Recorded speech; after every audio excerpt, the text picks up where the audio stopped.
Et chaque fois qu'il venait, je l'appelais, alors il dit non, mais absolument pas. Et ça c'est rompant avec toutes les traditions protocolaires, je suis un peu fort sur le.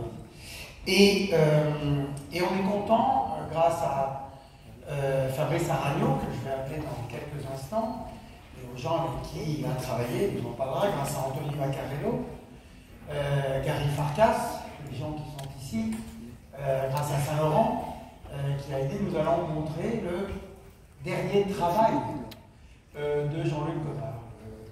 Il a choisi de partir, c'était au mois de septembre, mais jusqu'au bout, il travaillait à sa table de montage et il a laissé ces traces-là que nous sommes très privilégiés de voir, très fiers, évidemment, de présenter. Et on voit que la salle est pleine, c'est très bien. Ça veut aussi dire que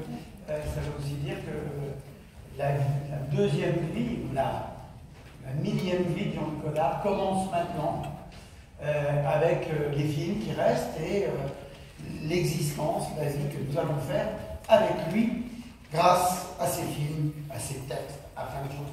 J'ai relu dans la biographie de Pierre Chantilla quelque chose qu'il a dit qui était formidable, il a dit ça à un moment. Il vaut mieux chuchoter son bonheur que de crier misère. Je vous laisse 10 secondes hein, pour un peu réfléchir à ça.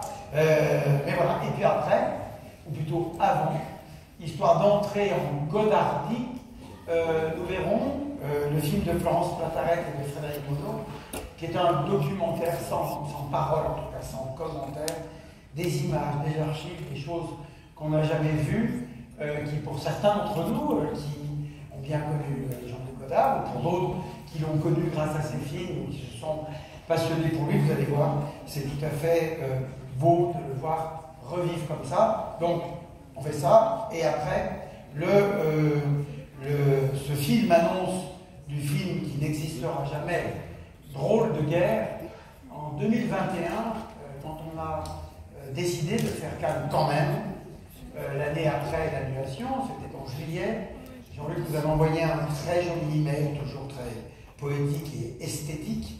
Il avait dit que vole votre beau, votre belle et frêle esquif, que vogue votre belle et frêle esquif, et on avait pris ça comme un bon encouragement, et je crois qu'il s'est dit, mais moi aussi je veux revenir à Cannes, je veux montrer un film, revenir physiquement. Alors dans la salle, je voudrais remercier quand même Anthony Vaccarello, Gary Farkas, Clément Lepoutre et Olivier Muller qui ont produit le film, et que sans eux, eh bien, il ne serait pas là, ce film.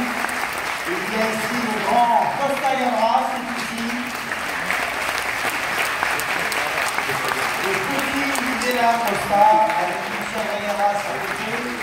Le petit par bataille, moi, les grands par talent, Gaspard Noé. Et bien à ses côtés, le moins grand Jim Jarmusch.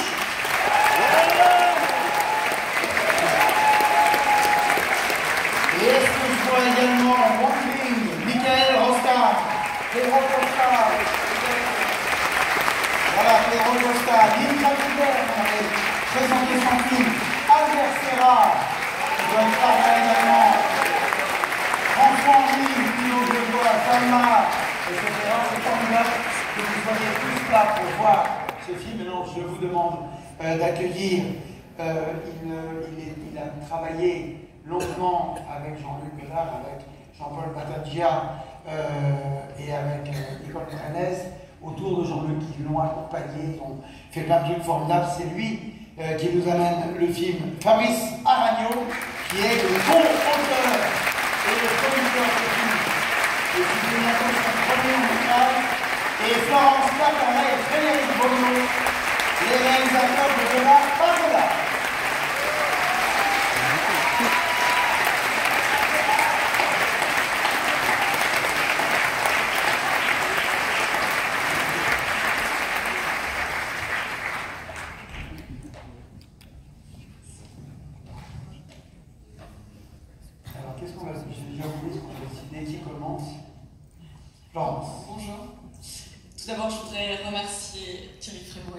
De nous offrir cette si belle projection dans cette salle de Bussy que Jean-Luc Godard aimait tant. Je voudrais remercier aussi France Télévisions et tout particulièrement Catherine Alvarez et Emmanuel Mijo qui nous ont soutenus et accompagnés sur tout ce film. Et je voudrais remercier 3 personnes absolument indispensables pour ce film. Muriel Ménard, notre productrice fidèle à Agathe Film, Maxime Léo. Stéphanie Garnès, qui est la directrice de production et bien plus encore. Jean-Baptiste Blanc. Jean-Baptiste Blanc qui a monté le film et qui, à mes côtés, a tenté de répondre aux innombrables défis et questions soulevées par l'œuvre, la pensée, les images de Jean-Luc Godard. Voilà. Ce film est, comme vous l'expliquez Thierry, est une des traversées possibles dans l'œuvre et dans les archives de Jean-Luc Godard. Et nous avons choisi de l'avoir comme seul guide parce que personne comme lui, ni mieux que lui, ne parle de son cinéma et du cinéma.